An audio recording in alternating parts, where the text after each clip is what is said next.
जय श्री कृष्ण दोस्तों, राधे राधे। हम वैशाख माह के कथा सुन रहे हैं। 28वां अध्याय हैं जो हम शुरू करे थे और यहाँ तक हम लोग करे थे कि सभी देवता बृहस्पति जी के पास गए और उनको सब वृत्तांत सुनाया और कहा कि राजा के बिना हम सब देवता अनाथ हो गए हैं।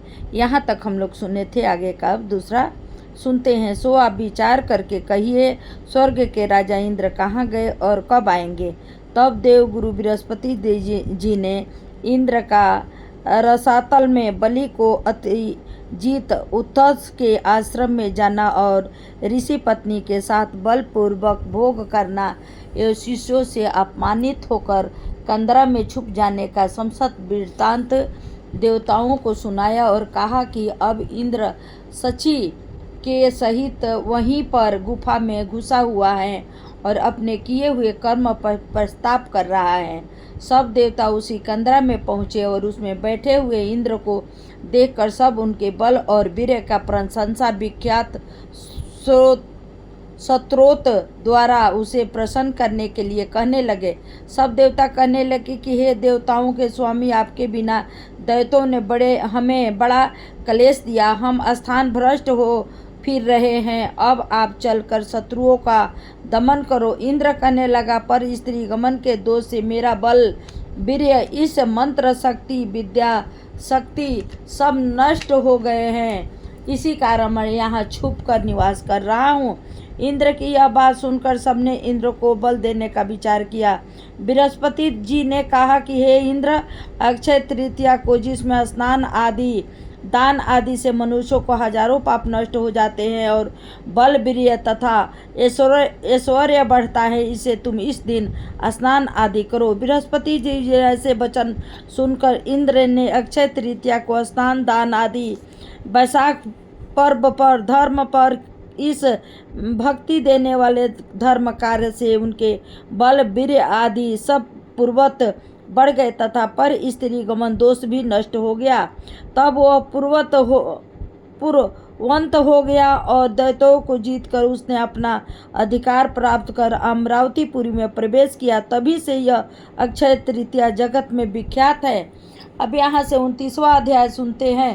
प्राचीन समय में कश्मीर देश में देवव्रत नाम का एक ब्राह्मण था।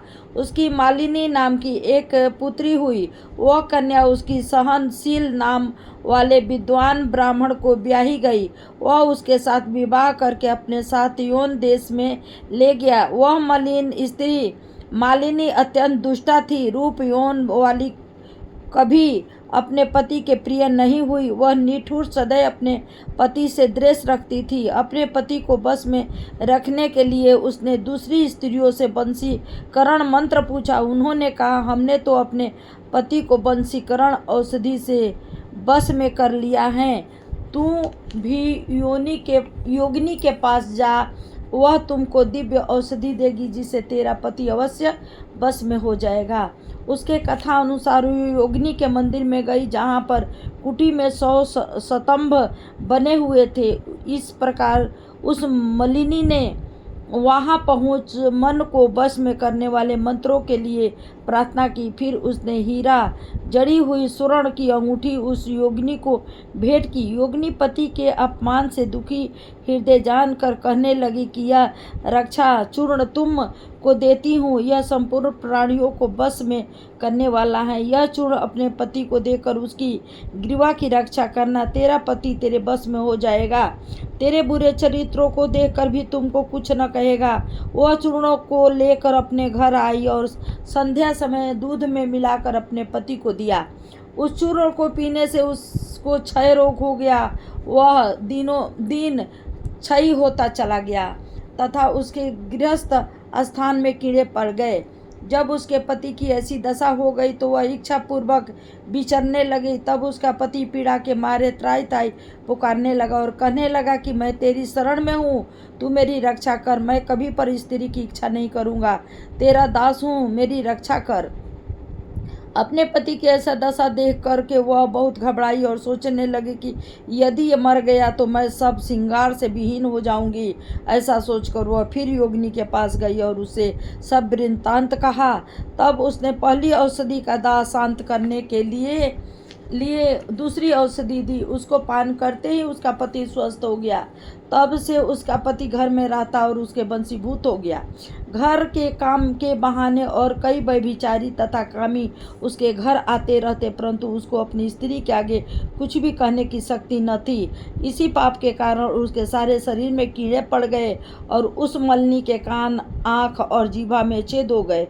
उसके स्तन कट गए, उंगलियां गलने लगी, पैरों से लूली हो गई और ऐसे कष्ट भोग कर कुछ दिन पश्चात दुखी होकर मर गई और नरक भोगने लगी।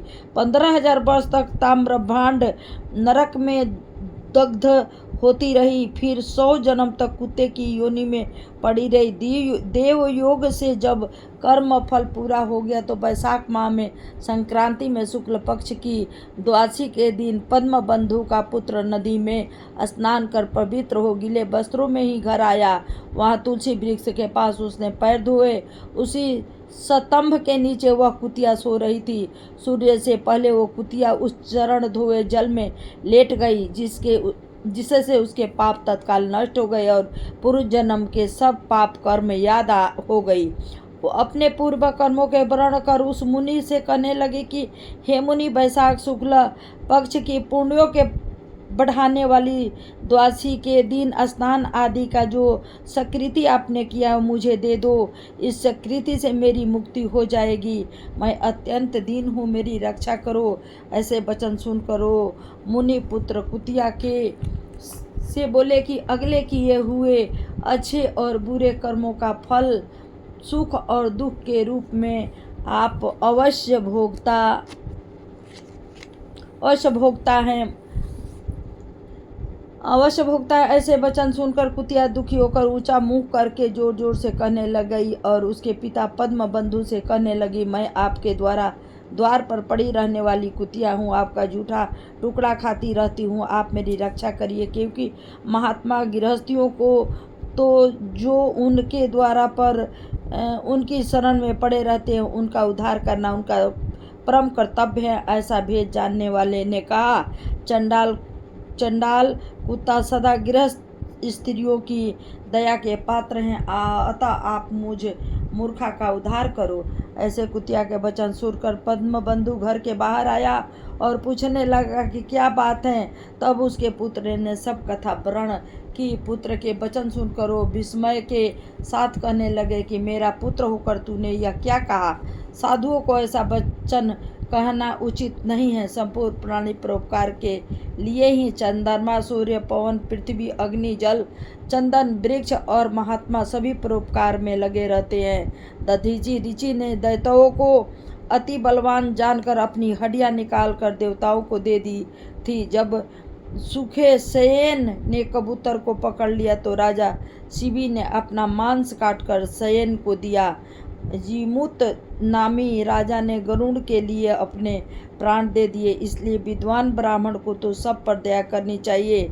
इस प्रकार वह ब्राह्मण कुतिया से कहने लगा कि मैं तेरे निमित्त प्रतिज्ञा करता हूँ कि तू मेरे द्वादशी के पुण्य के पापों से छूटकर विष्णु लोक को जा। श्रुति देव जी कहते हैं कि राजन, यह कुतिया अपने शरीर को त्याग स्वर्ग में जाकर अनेक प्रकार के भोगों को भोगती हुई वैशाख शुक्ल द्वादशी के प्रभाव से स्वर्ग को गई।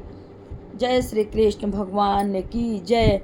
अब 30वां अध्याय आप लोगों को सुनाती हूँ।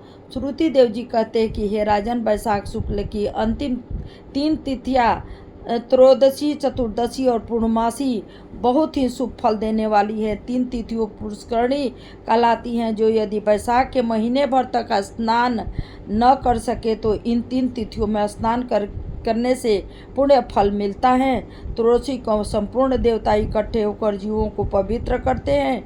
पूर्णमासी के दिन संपूर्ण तीर्थ विष्णु भगवान के संग इकट्ठे होते हैं। चतुर्थी के दिन यज्ञ सहित सब देवता उन्हें पवित्र करते हैं। वैशाख की यह तीनों तिथियां अति शुभ, पुत्र पुत्रादि देने वाली तथा पाप नाश करने वाली हैं। जो सारे वैशाख माह में स्नान नहीं कर सकता वह इन 3 तिथियों में स्नान करके पुण्य फल प्राप्त कर सकता है। इस प्रकार यह संपूर्ण वैशाख का महात्म बुद्धिमान श्रुति कृति के आगे कहा हुआ। आगे